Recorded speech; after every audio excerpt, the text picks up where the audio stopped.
The sweet. Peace, and good evening, good night, good morning, good afternoon to the hip-hop universe out there. I am Courtland W. Hankins III, the president of hip-hop, and this is The Sweet. Today we have a special guest with us. We'll get into that in a moment, but let me drop a nice little beat to get the vibe started, to get things moving a little bit. Something special from the studios here.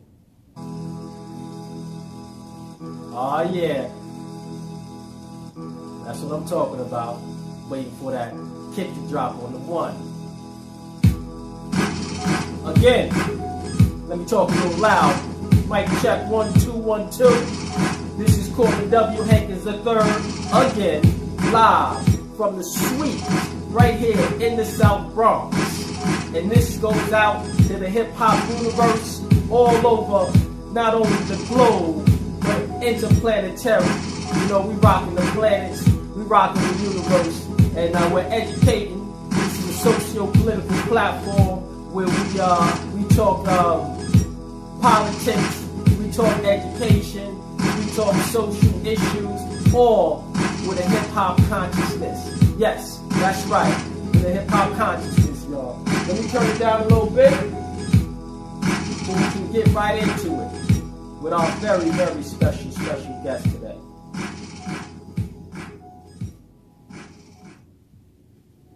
And keep it real low just for a nice little undercurrent to keep the vibe going, and then we'll switch it up and get into some of the wonderful artwork of our special guest here.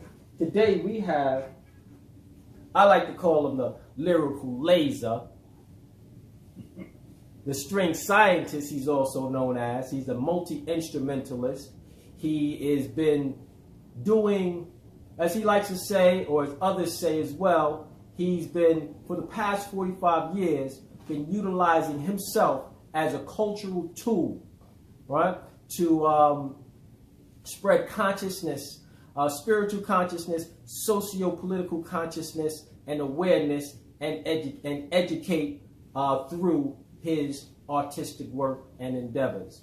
Let's give a warm welcome here at the Suite to none other than Mr., or as I like to say, Baba Ngoma Hill. How you doing, brother? I'm doing good. Thanks for having me. Thank you for coming through, and I'm really glad that you came through to the Suite today. I just want to let the audience know why I desperately wanted to have Baba Ngoma here as one of the introductory shows for the Suite. Hip-hop did not appear out of the sky and come from nowhere without roots, without some serious roots in history. And the work and the history of Baba Ngoma here, I consider, and do your work, you do your history and your research, actual fact, he comes from an era and an artistic movement that are the progenitors of hip-hop, the roots from which hip-hop sprouted and was born from. And we'll get into how and why that's the case as we move into the meat of the interview. But let's start by giving the platform over to our special guest and let him tell us more about himself. Baba, I want to start, we're going to get into your history, we're going to get into your future, right? But I want to start with your present day work, right? So why don't you tell the people who you are, what you are, and what you do along with what you are, and, the why as to, why are you, if that's possible to answer. But I want to know the who, what, why, when, where, about Baba Ngoma Hill, present day, and then we'll get into 360 your life, if you will. Well, my name is Ngoma Hill. The name Ngoma was given to me by Amiri Baraka. Some people know as Leroy Jones or Imam Amiri Baraka. Okay. Gave me the name Ngoma. Ngoma is a Kiswahili word. It means drum or dance or music. So it has a triple kind of meaning. Okay. So I'm a multi-instrumentalist. I play about 12 instruments. I'm a performance poet. I basically only perform stuff that I write. Okay. I'm an educator. I'm an artivist because I use my art to raise social, political, and spiritual consciousness. That's the purpose of it. I don't do art for art's sake. Say that word again. An artivist. An artivist. Okay. First time I've heard that. I don't do art for art's sake. My art has a purpose, and the purpose of it is to raise social, political, and spiritual consciousness. I've recorded about 8 or 9 CDs. I've been performing since I was a kid, but I wasn't always political in a respect. Okay. But I did start doing political art around my freshman year in college. I went to Virginia State. It was Virginia State College at the time. Now it's Virginia State University. And the first political art that I did there was I was the folk singer in a play called In White America. And it was at that time that I realized, oh, this is what you can do with art. You don't have to just do whatever. You know? I was a music major, an instrumental music education major. Instrumental music education major. Yeah. In other words, I was supposed to be teaching people how to play instruments, more or less. You know, I've done all kinds of different styles of music, from European classical music to jazz to Latin to funk to pop. You know, I don't limit myself to particular styles, although at the present, most of the work that I do is jazz, funk, blues, reggae, you know, art that comes from the people. Okay. You know, not Europeans classical music. Gotcha. So more traditional roots, folk, yeah, exactly. Type of music. Yeah. Okay. What kind of led me to doing this was, I'm a Vietnam veteran. When I was in Vietnam, I made this pact with the Most High that I would take whatever talents that I had and try to find a way to use it to uplift my people. Okay. And I said, okay, if I come out of this in one piece, this is my promise. This is right? my promise. Okay, so I was going to ask, why Vietnam? What was? I guess you're going to have a whole lot of epiphanies out there in Vietnam. Exactly. Now, speaking of Vietnam, right? So you obviously are a veteran. Yeah. How did you get? Were you drafted? Yeah, I was drafted. Okay. Yeah. Did you go willingly, or did they have to fight to kind of? By the time I got drafted, I had stopped school for a semester, and during the time that I was out of school, I got drafted. Okay. By the time I got drafted, I was already politically conscious. My political consciousness began very early. When I was in elementary school, my father was one of the plaintiffs in the Brown versus Board of Education suit in Virginia. Okay. My best friend was about a year or two older than me, and when I was in high school, my senior year in high school, he was like a year or so ahead of me, and the civil rights movement was happening.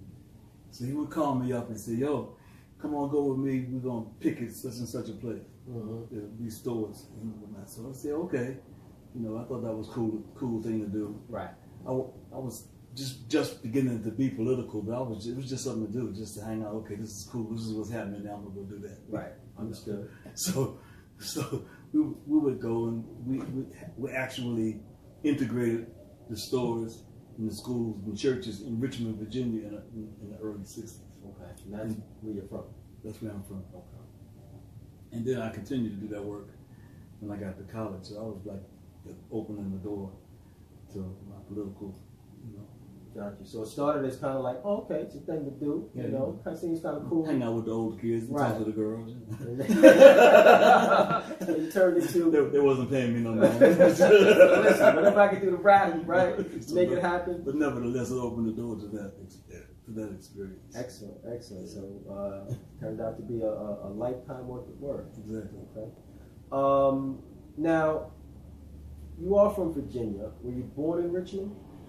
I was born in Alexandria, Virginia, because my mother was from Alexandria. We lived in Alexandria then for about another year My father was from Richmond. Okay. So after they met and hooked up and had me and whatnot, then we moved to Richmond. So I had been in Richmond since I was about 2. Okay. Okay. So basically, that was your memory started, and that was home. Yeah. Okay. Tell us a little bit about your mother and your father. So they were both in your life, part of your life. Oh, most definitely. Okay. Yeah. Both my mother and my father did a lot of work in the church. My mother was a Sunday school pianist, and I kind of led the way to my doing music. My father was always somewhat of an active. He was head of various organizations within the church, and he was also head of the PTA the whole time that I was in school, from elementary school all the way through college. He was president of the PTA. Yeah. And that's how I ended up being one of the plaintiffs in the Brown versus Board of Education suit. I had a very, kind of upper middle class existence, although we didn't have no money. You're gonna have to explain that with me, because that's what I'm trying to do, right? Upper middle class without really having to worry about having money. My father went to Virginia Union University. He was a Kappa. Okay. And by him being an activist in the church and in the school, a lot of his friends were like doctors and lawyers and ministers and stuff like that. So although we didn't have no money, right, all of my friends did. Oh, okay. So by association. By association. See how it works. Social, right? Sociology at its finest. What kind of social climate? Right, there we go. Sounds good. That's how that worked out. I was the radical of the family. Okay. All right. Still am. Still the radical of the family. Yeah, exactly. So how did your transition into more radical, even though you say your father was was a plaintiff on the Brown versus Board of Education. Right. For our audience, I'm sure most do know, but tell us about the Brown versus Board of Education, what that is. The schools, well, not just the schools, but everything was segregated when I was coming up. Mm-hmm. And my father, to be a part of the Brown versus Board of Education suit was a suit for black people to be able to go to primarily white schools, or the integrate the schools. Okay. Very, very popular. One of the most popular cases in the history of the United States, and your father was a part of that. Were there any negative? He lost his job. He lost his job. He got fired for it. Oh, wow. He was working for the Virginia Board of Education. Mm-hmm. And when they found out that he had signed for me to do that, they fired him the next day. Wow. He was unemployed for a few months. And then he got a job working for a black insurance company called Southern Aid Insurance Company. Okay. He was a printer. Excellent. So you say you're the radical of the family. Yeah, definitely. But I could see that as kind of being something that you witnessed that could easily kind of move you into that direction. Right, exactly. Now, your mother, you're saying she was a pianist. Yeah. Right? And obviously I would say and as you said, that's where you got your musical direction from. Right. Tell us a little bit about her. Did she play in the church? Did she teach? Did she play in a band? My mother was a Sunday school pianist, and the Sunday school had a band, and I ended up playing in the band also because So your musical roots were in the church. My musical. I could say that they were in the church, but actually, that was just part of what my musical roots were, because I heard a young lady play a violin solo when I was 6, and I went to my parents and said, I want to learn how to play that. So they said, okay. So I was really small for my age. So the first thing they did, they had to find a violin small enough. Okay. And then once they found a violin small enough, they had to find somebody that could teach me. And that took about an extra year. So around 7, I started playing violin. Okay. By the time I got to the 6th grade, when most people in the public school system started learning to play instruments, they could already play violin.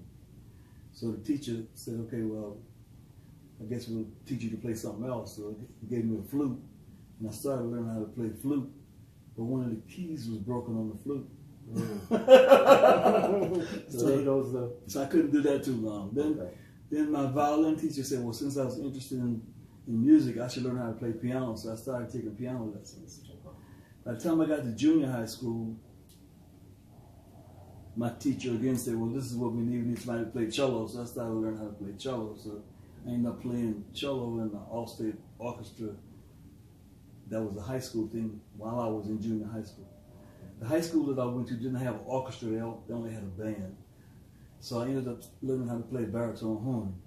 So when I decided I was going to major in music, around that time it was during the civil rights era, and a lot of people were doing freedom songs and folk music and stuff like that. So I started teaching myself how to play guitar.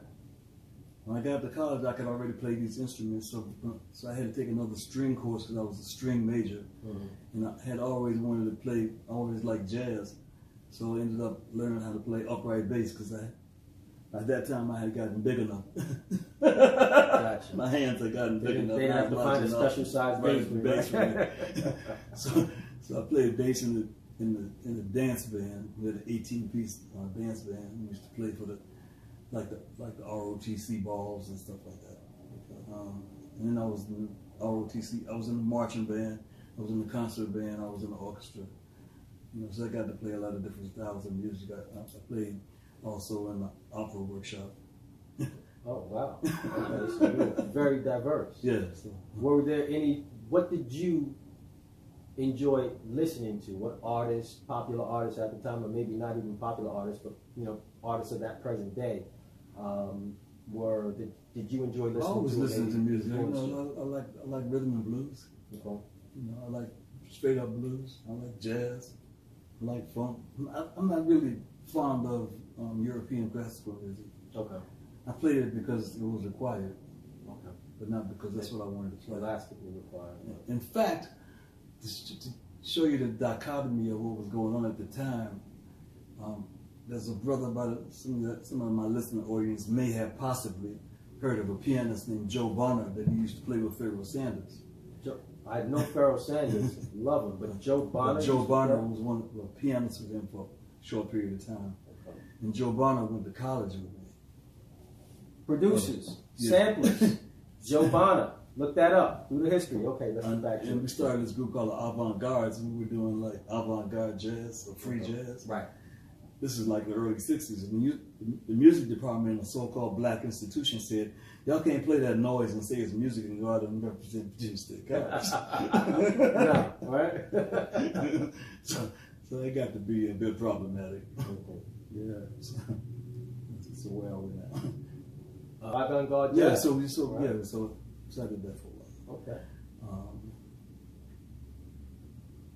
After the Army and everything, I came back when I decided that, what I wanted to do with my craft. I ended up moving from Richmond to Newark, New Jersey. From Newark, okay. And I was a part of the Committee for Unified Newark, which was an organization primarily led by Amiri Baraka, Leroy Jones. Amiri Baraka. And I was a part of the Spirit House Movers and Players, which was this theater group. Okay. Okay, So tell me about that, because I know that's a big part of Amiri Baraka. For those that don't know, could you tell? He's an extremely important person in not just African American history as a whole, but specifically within the arts. Amiri Baraka was known as one of the fathers of the Black arts movement. Okay. So when the quote term Black Power came into existence, and after the Newark riots in 68, 69, he became a Pan-Africanist, and he started this organization.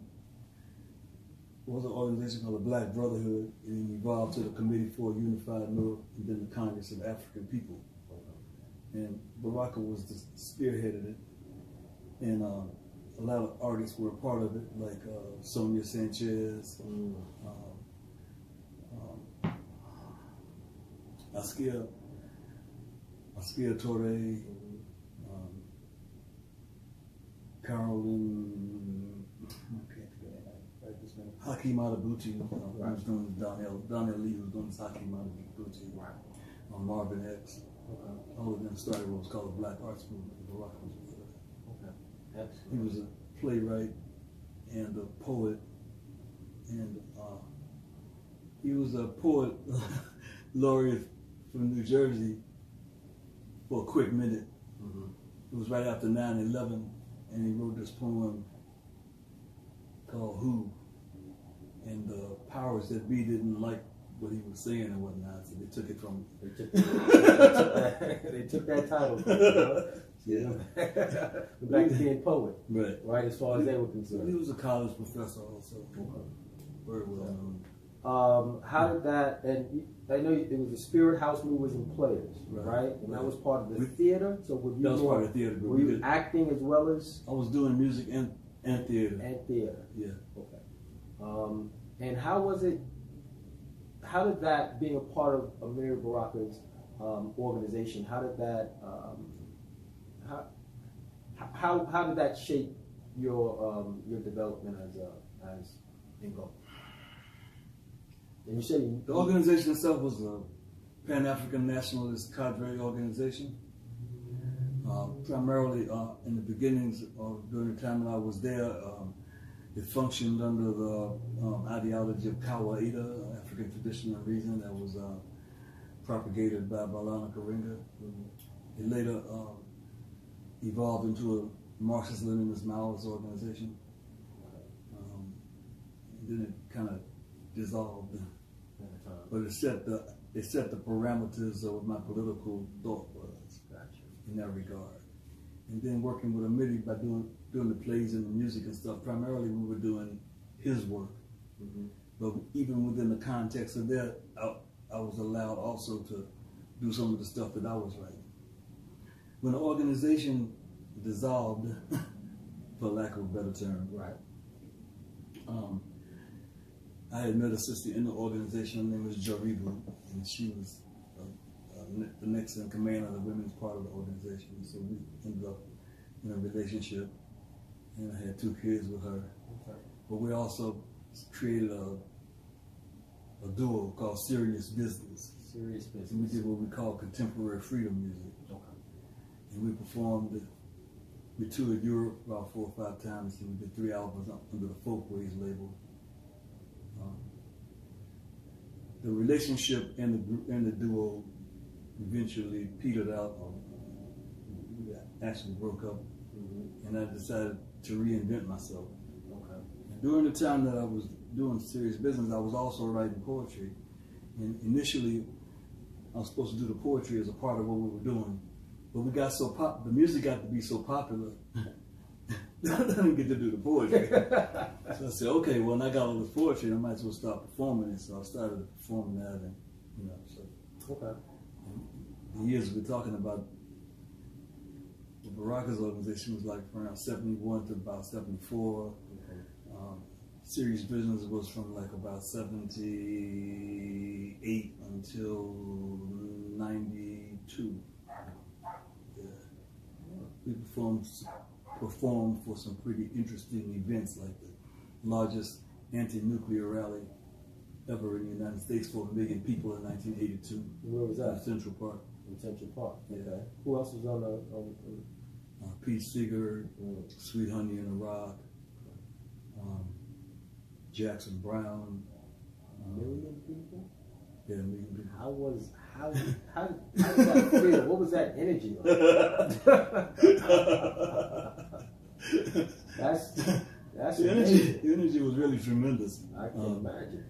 What made it so interesting was that the material that we performed was material that had to do with the event. A lot of people that performed on it, they performed, but what they were singing about or what they were performing had nothing to do with the event. Okay.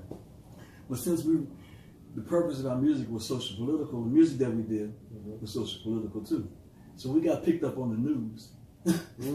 Some of the superstars didn't get picked up on the news. Okay. We got picked up on the news. When we got home, people was calling us saying, I just saw you on the news. People in California was calling me, yes! Wow. Okay. So So, but we performed there. I performed at Madison Square Garden a couple of times. Okay. The Felt Forum a couple of times. The large rallies in D.C. Gotcha. Yeah, so. Okay. Excellent. So I've seen major stages. That's great. That's Yeah. great. That's a wonderful thing. I think that's something every musician, artist, or performer, wants to experience throughout their career.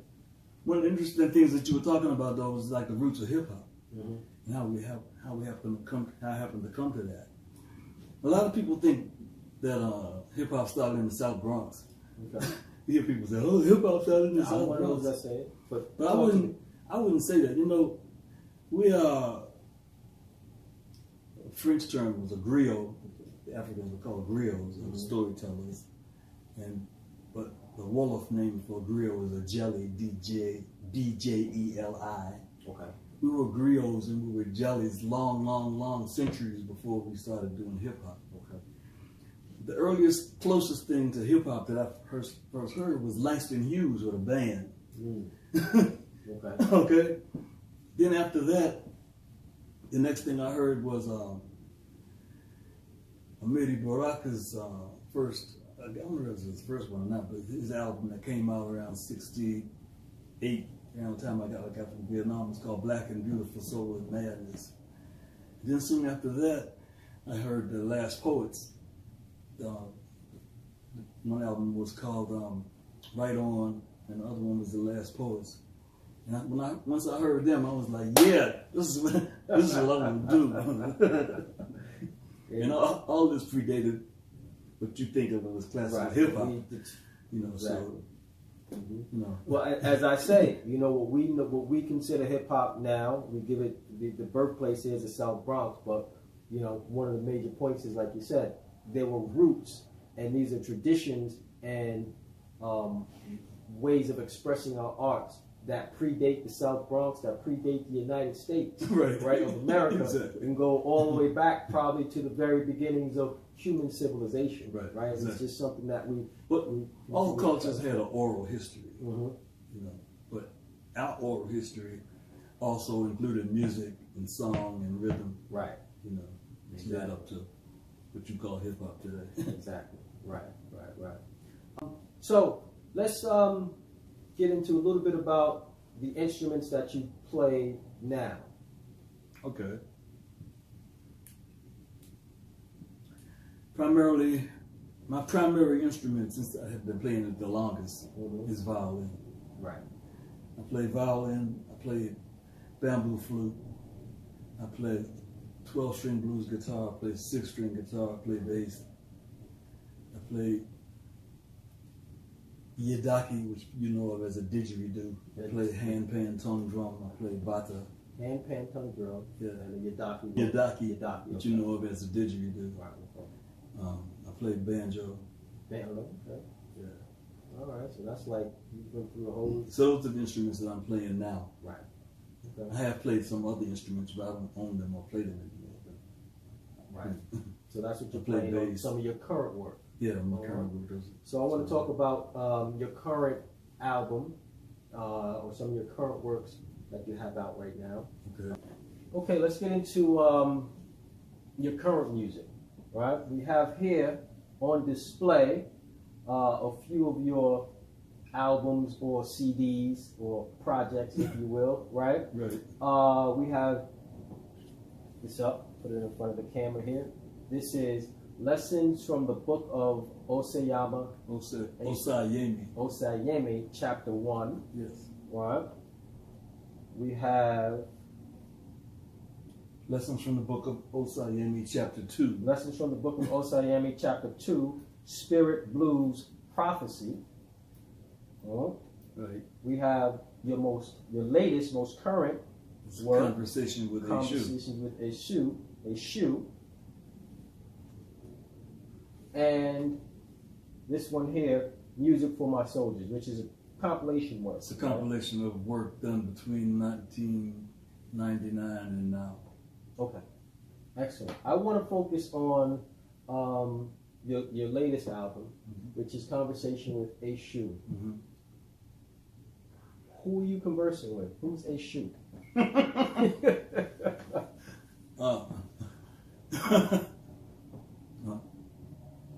Eshu. I practice a spiritual belief in what is called Ifa, or you might call it voodoo, or you might call it voodoo, or you might call it. So, Eshu is an Orisha. Okay. I want to slow down just a little bit, right? Orisha. What is an Orisha? An Orisha is an emissary to God. You might have heard of Oshun, you hear of Ogun, you might hear of, you could go on and on. I don't really have time to discuss that in detail. Understood. But primarily, Eshu is the Orisha that's responsible for delivering your prayers to heaven. Oh, okay. Since the colonialists and the Europeans didn't want us to practice our indigenous religions, they gave Eshu a bad name and said he was the devil. But Eshu is not the devil. They call him the trickster because if you saw the symbols that represented him, one side is red and the other side is black. So if you see him from one side and come in, he's black. If you see him come from the other side, he's red. Okay. So they call him the trickster. So he's also, they also called him the prince of cowries. And cowries at that time was money and shells. Okay. So if you wanted money, you would go to Eshu and ask for him to give you money. Gotcha. Okay. He opens the way for your prayers to go to heaven. He also opens the way for things to happen to you. So he's one of the people. If he were to be syncretized, a lot of the Yoruba religion is syncretized. Okay. Which means that when Europeans brought us here, we couldn't actually practice our traditional religions. So we syncretized the various Orisha with saints. Gotcha. Okay? So in some places that you go, I didn't come into it that way. I was initiated in Nigeria and we didn't syncretize. Okay?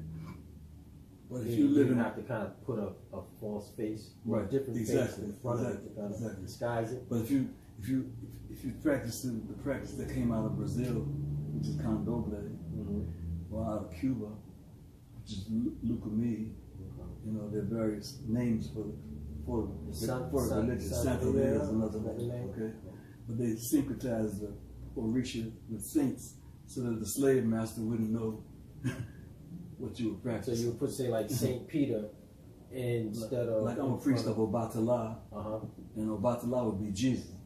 Gotcha. Just to give you an example. Mary would be Oshun because she's the mother figure. Gotcha. You know, more so than people think of Oshun, they think of sex and love. She is a goddess of love, but she's mostly a mother. That's her primary thing, nurture. Yeah, so that's the quick. That's the quick answer. But at the time I decided to do a conversation with Eshu, I did it because there was a lot of conversation going on within the community that said that Eshu was the devil. And I just wanted to say, okay, well, Eshu is not the devil.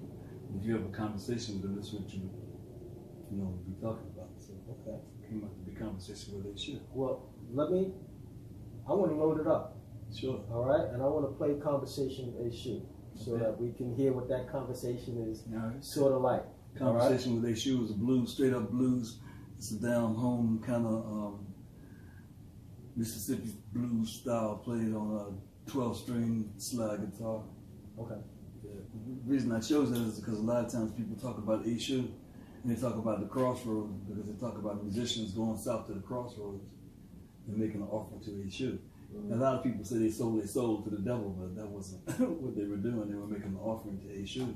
And Eshu would carry their prayers to heaven if they'd be successful. So this is really a whole. Right before we get into it, and I should play it's the lead track, right? Yeah. Conversation with Eshu intro. But the Ifa, or the traditional spiritual practices, are indigenous to African people. Right. Very different than, I guess, what we call our traditional American or the Judeo-Christian Muslim practice, or with the approach to the deities, if you will. Yeah. Somewhat different. Somewhat You can see the parallels. There are parallels. There are parallels. But Sure. I couldn't see myself, growing up the way I grew up religiously, right? Right.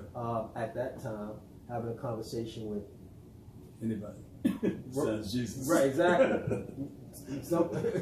To get somebody that might be considered the devil, right? Right. But it's we've done this. It's a practice that's been around for how long? Centuries. Centuries, Yeah. right?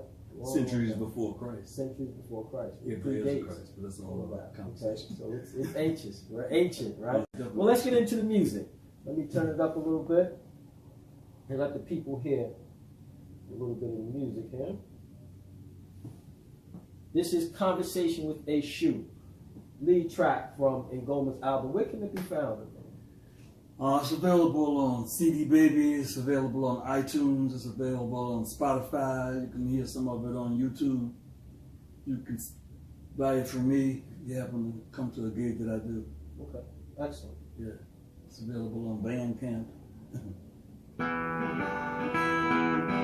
This is you on the 12 string. 12 string guitar, yo. Right by you. Going down to the crossroad, have a little talk with issue. Going down to the crossroad, have a little talk with issue. Say things ain't looking too good about me. Tell me what I can do. Say the first thing you can do, tell folk I'm not the devil yet. Say the first thing you can do, well, tell folk I'm not the devil, no. Just so you know, the devil is the one that does the evil.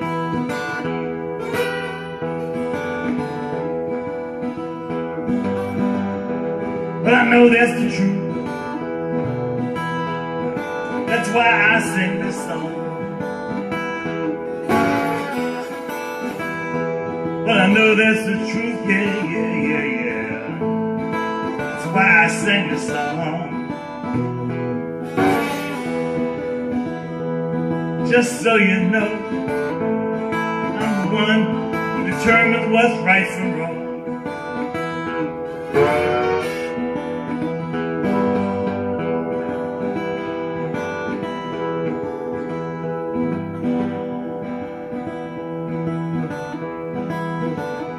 Papa Labor,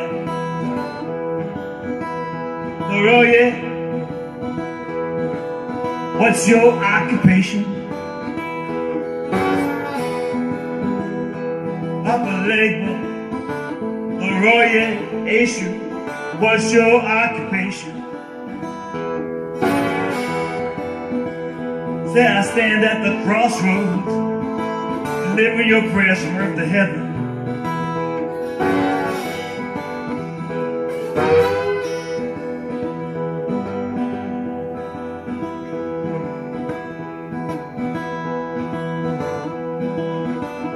Issue, Papa Labor, the laureate.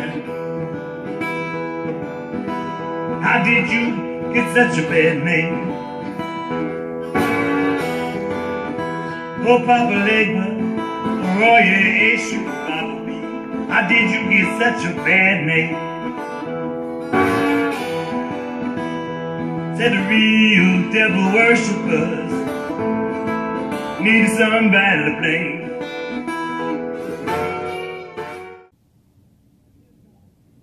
So, for those of you who don't know, now you know. That's where the conversation with Eshu, the trickster, an Orisha in the Ifa traditional spiritual practice.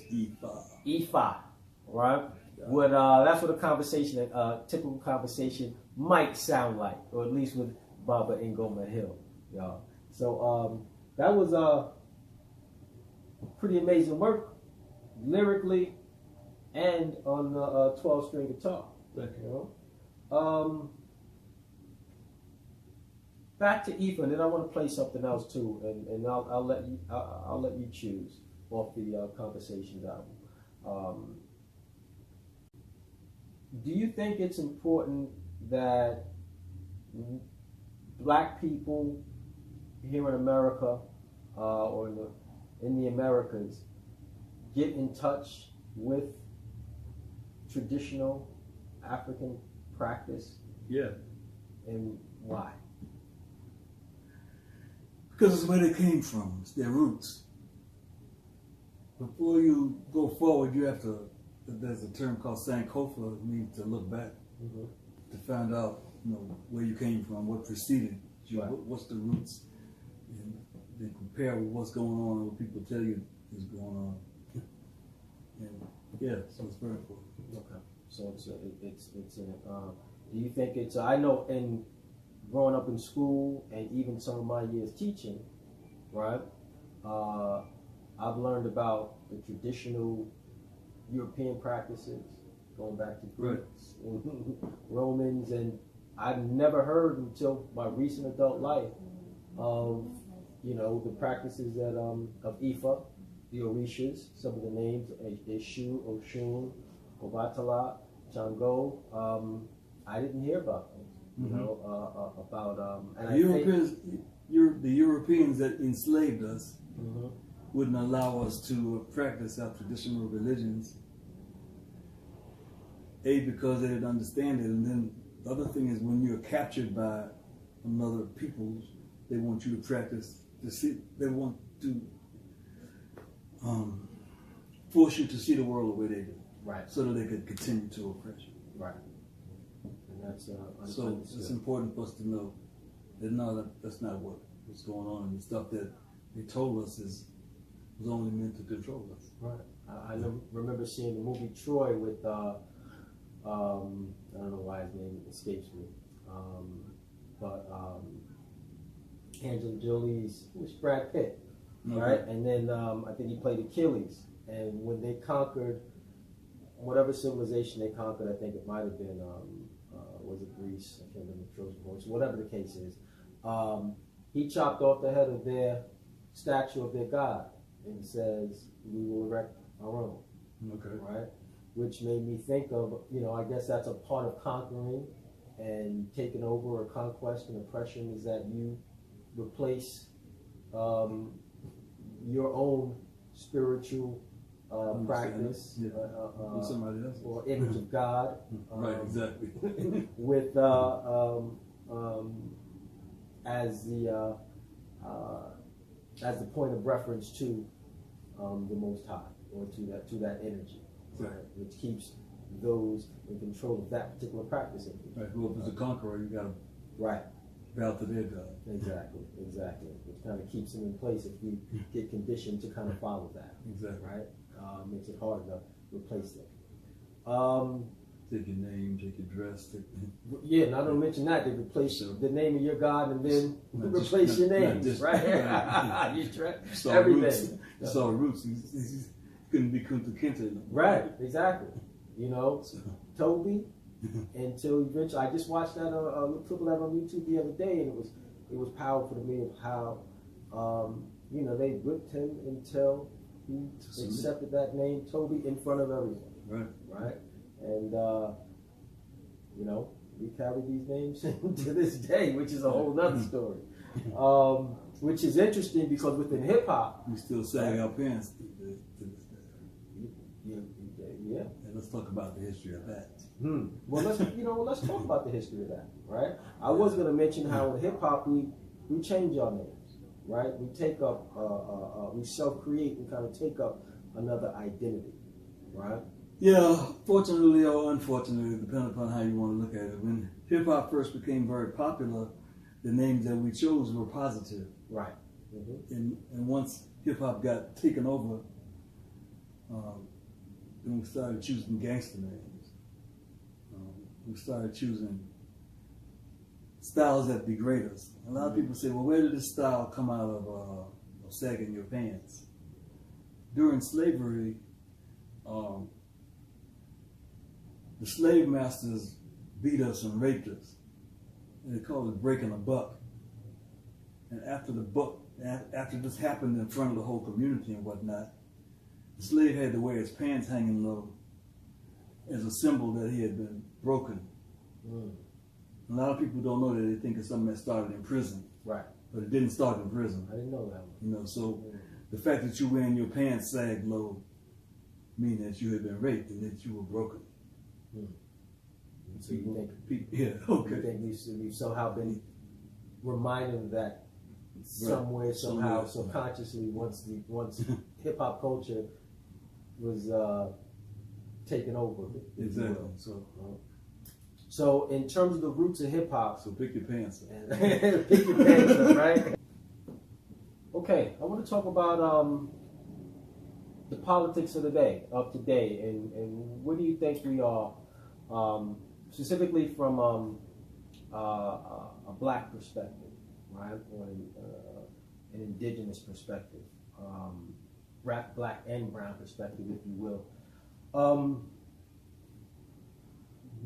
What's your thoughts on where we are, and based on where we are, what's going on in the politics of today, what that means for our future?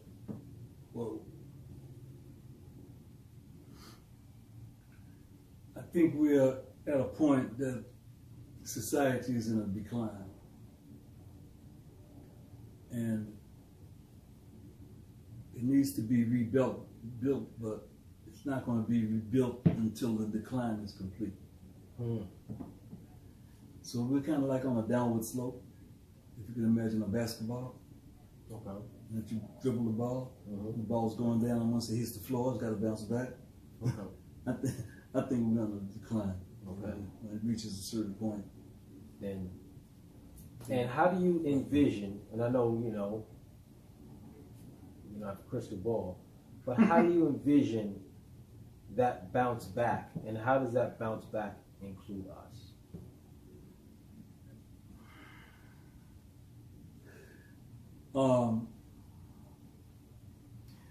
Everything is cyclical.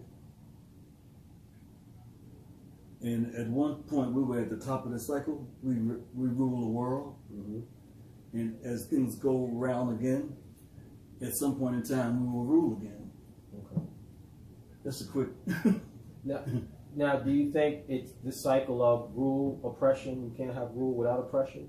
So if we rule again, will it just kind of be the flip side of... I don't think that. Hopefully, we will have evolved. So not only do things go around, but there's an evolution to reach a higher level, a higher point.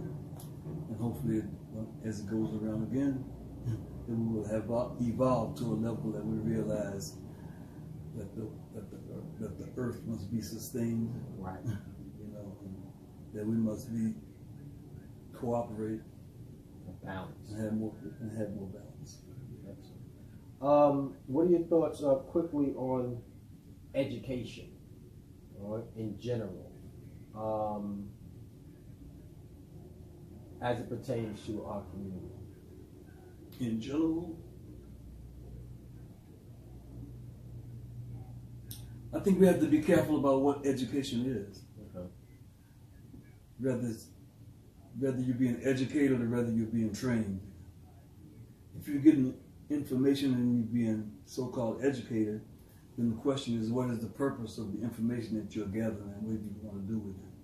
Okay. Whether you're going to do it just so, Barack used to say, dumb people don't rule nobody. So that's what we used.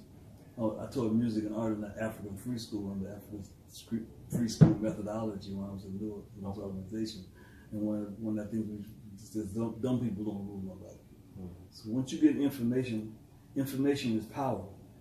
But it's only beneficial to you if you know how to handle the information. You know?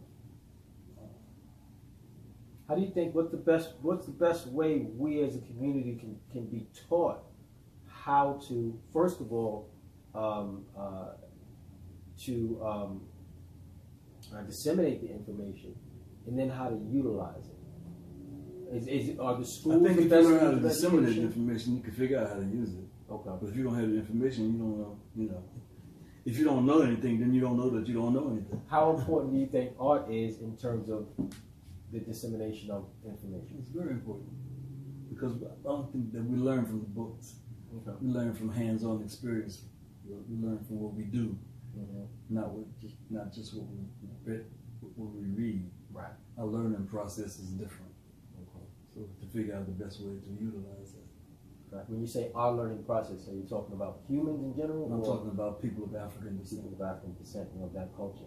Okay. And that's so if our learning operation is different, then our means of education should be different. Has to be different and be in alignment with that. The education that we have received so far in these yet to be United States has basically been to train us to do somebody else's bidding. Right.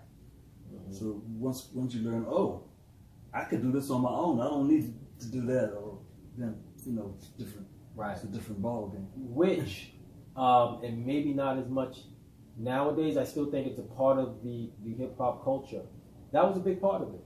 Doing it on your own. Mm-hmm. Like listen, nobody wants to acknowledge it or pick it up. Then you know what, we're gonna figure out a way and go up the trunk, right? Right. And but you still do it have on to our know own. what predated it, what came before. No question, definitely. Otherwise. Right? So you can Otherwise, maintain just it and remain. hold on and hold on to it, so it Yes. doesn't get taken from you.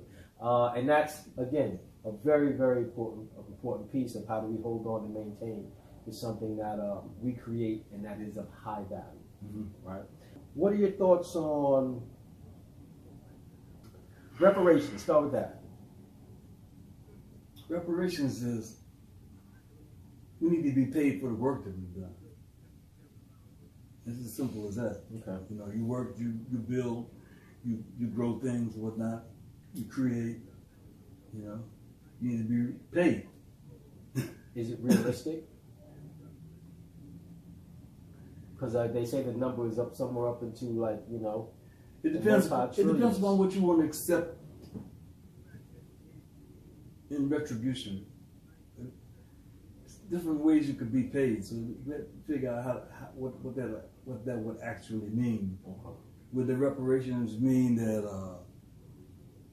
that you could gain information and land for free? Would it mean that you have more of a socialistic kind of society where goods and services would be free? Would you be given goods and services? It hasn't been decided how we would get this reparation. Right. Okay. But it's a conversation you believe still needs to be. That's still a conversation that needs to be done. I mean, there are other societies that have received reparations. Right. So why shouldn't we? And it just reminded me, and I didn't do this on purpose, but isn't there a song on the album that addresses reparations? There is. Okay. How do you feel about the use of possible means of violence to, as I guess we're on a decline, do you think that means part of that basketball being on decline, as you use an example, that violence is going to be a major part of that? It may be necessary. I don't advocate it, Right. but I wouldn't say that it's not going to happen, or All right. And a lot of people it's quite possible. nowadays talk about marching is tired and old school in terms of forms of protest. Do you think it's something that's outdated and shouldn't be utilized, or is it still important to the toolkit? Malcolm said by any means necessary. Okay. So that might be part of the toolkit, but we have to realize that it's not the end result. We're not just protesting because we want to protest. Right. And the problem I have with marching is when we have large marches and whatnot, we go to the government or the city and whatnot, and we get permits to come and protest. The police get paid double time. You got to get a permit. You got to have a permit to protest. Okay. I found it to be problematic. It's like, okay, so while we taking off work, right? while we taking off work, right? Police getting double time for work. Double time, you know. Wow, that's interesting. Like, we got you get a lot to think about in terms of strategizing, exactly. Right? Now I want you to talk to. I have two more questions, and I think this is the order I'm going to put them in. I do want you to say something specifically to the hip hoppers out there, and you know, young and older, and to give a message that you think would be of high value to them. Before we get there, right? Are there any people here in the physical or in the spirit that you would like to shout out to? Say their names or bring some attention to, maybe a particular movement, present or past, or because you do it on the album. I hear you shouting out a lot of names. And one of the things I think we need to look at is what's going on with people that have protested and people that have rebelled. And we have a lot of political prisoners that have taken stands against the system, that have been arrested and incarcerated, that some of them have been in jail 35, 40 years. And the movement now seems to have forgotten them. And some of these people are senior citizens and whatnot, and they've done 35, 40 years, and some of them didn't even do anything. Some of them were just, that was this thing, the counterintelligence program, or COINTELPRO, right? And they just got framed. And they've been doing prison time. And I think they need to be, not only do they need to be acknowledged, right, but we need to do the work that we need to do to have them released. Okay. That's deep and very important, because I tell you this much, and if there's a few names that you could mention, because these are names that I never would hear of, right? Unless, I mean, Tupac would shout some names out I remember. He might be one of the few hip-hop artists, but in your work, I hear you shouting out names. I know this particular work, this compilation, is specifically geared towards Music for My Soldiers, towards those individuals who were rebelling and fighting and have been basically been forgotten. And are doing time. So if we could just take the easy thing to do is play one of the pieces. Okay. You know what? That's Why don't you play the Real Black Panthers Ain't in Wakanda? The Real Black Panthers ain't what? They're not what you mean they're not in Wakanda? What that's heresy. What are you talking about? Come on. All right, hold on, let me find that out. That's because I call out quite a few there. Okay, good. Let me. This is the Real Black Panthers, and no, they're not in Wakanda. This piece is a headbanger. Just because the first piece was the blues, don't think that the whole CD is blues. Some of it's jazz, some of it's funk, some of it's reggae. This is for y'all for y'all that like black punk. This is a headbanger. All right, let's get into it. The Real Black Panthers.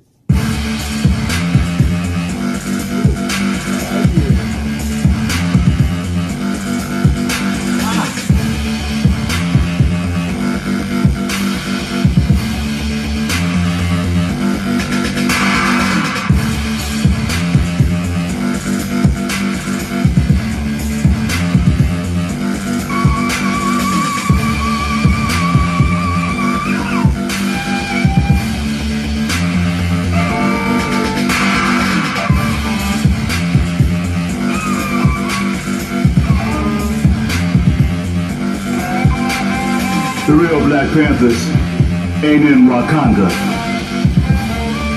Epigraph. There are over 69 political prisoners and POWs captured in these yet-to-be United States. This poem is dedicated to them with my apology that there are too many to mention.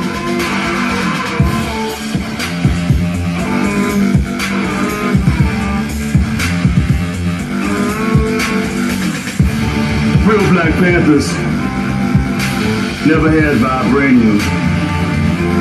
Ain't in Wakanda, ain't Afro-futuristic. In fact, their future is in peril. An endangered species, living heroes and sheroes, not Marvel characters imagined by Disney. No blockbuster movie by Hollywood. America says they don't exist. A JAG or whoever declared them dangerous, counterintelligence programmed them, disappeared them behind prison walls. Warriors in the struggle for liberation never asked to be citizens.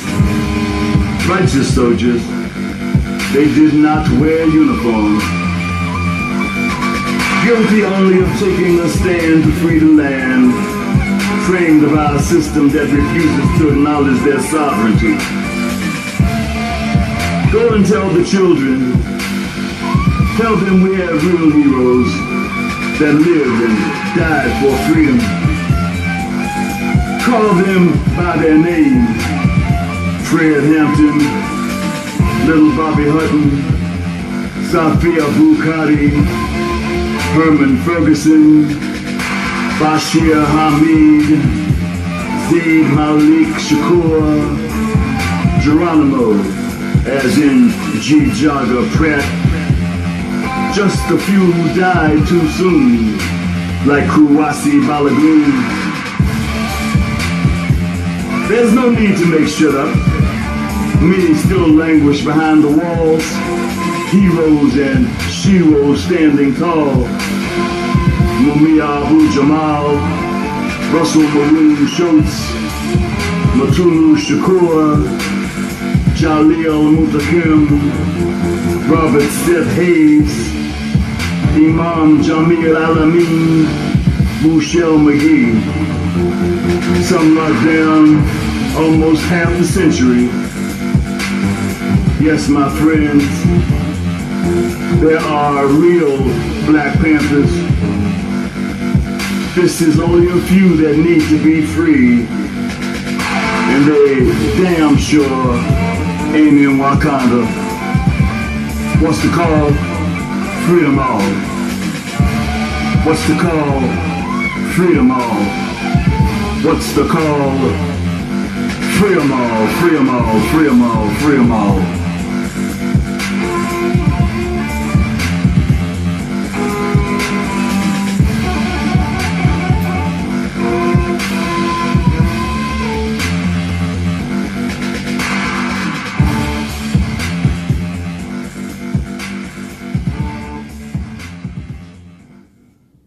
There you have it. There it is. Real Black Panthers. And no, they're not in Wakanda. Unfortunately, many of them are still, as Ngoma pointed out in the song, many of them are still locked behind bars, close to a half a century. And they need to be not only acknowledged, but there still needs to be a process, an active process to freedom.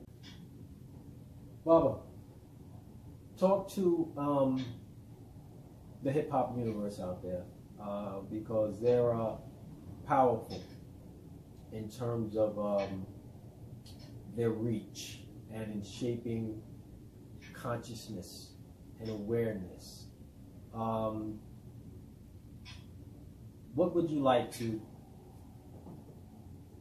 express to them? I'd like to see hip hop return to its roots. And when I say to its roots, I don't mean all the way back to being, to Africa, but primarily contemporary hip hop. I'd like to see more hip hop that addresses social issues. And some of these younger people need to go back and listen to groups like Dead Prez. They need to go back and listen to Chuck D and Public Enemy, just to give some quick examples. Yeah, there are some hip hop artists. I'm not talking about all hip hop is garbage. Understood. Because Lupe Fiasco just dropped a really serious CD. People need to go and listen to him. Maybe J. Cole or J. Cole. Kendrick. But there are lots of issues that need to be talked about in our community, besides gangbanging, besides calling women out of their names, and glorifying misogyny. And there are lots of things that we could be talking about. And a lot of people don't understand what happened to hip hop. Hip hop was hijacked. Okay. How? Hip hop was hijacked because the producers. As soon as you say that, we're live here in the South Bronx. As soon as you say that, you hit careful what you say. The producers of hip hop later on down the road, when it got to be commercial, we weren't the producers anymore. Okay. Hip hop is a valuable tool because it gives people a perspective. Okay. And if your perspective is gangbanging, your perspective is misogyny, then that's what you're going to do because you think that's the hip thing to do. So you got people who were never gangsters doing gangster rap, just to give an example. But we need to set other examples. The system decided that hip hop was too powerful and that it was educating black people to rebel against it. Right. So it redirected it to where it is now. Protect itself. So we need to bring it back. Bring it back. Season it back. So you look, okay, we ain't gonna talk about this garbage. You think it could still be popular? It could be popular. One of the things that we can do now that we couldn't do then was we can produce our own work. Okay. If you got a credit card and you got a computer, right, you don't need a producer. you understand that? Right. You could do that yourself. The big problem is distribution. But if enough of us start doing that, we can develop our own distribution. And then we have complete control of what it is that we produce. Then you can target your audience and you can tell kids, pick your pants up, right, get a real education. And when I say get a real education, I'm just talking about the education you get in school. Right, understood. You can tell people, read a book, read a book. You know that one? Put that on the hook, right? No, this is brother's name on, oh God, I can't remember his name all of a sudden. Artist? Yeah, it's an artist from DC. He's got a piece, you can Google it, it's called Read a Book. Okay. I'll check it out. Oh, you never heard that? Read a book. Maybe if I hear it, it'll book. Bring back. Not a sports game, not a magazine. Yeah, buy some land. Okay. Yeah, exactly.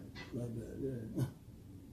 Can't think of his name right this minute, unfortunately. We'll find it and we'll put it up. Go on YouTube, put in Read a Book. Gotcha. Yeah.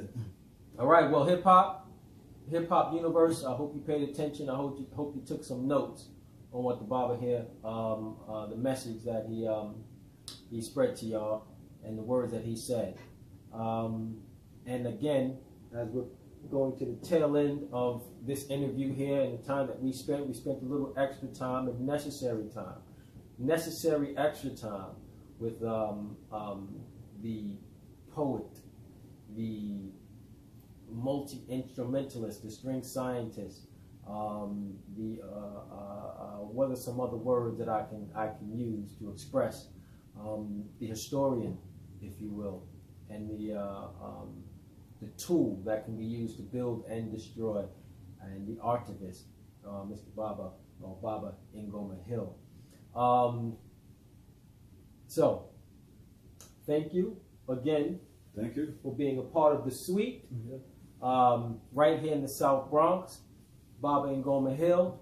I am Courtland W. Hankins III, the president of hip hop, and we appreciate you tuning in and watching the suite. Stay tuned for the next episodes as we continue to bring you information that is geared towards educating, politicizing, and actually properly socializing the hip-hop universe and refining our wonderful and beautiful culture. Until next time, peace, unity, and have fun while doing it, y'all. See you next time.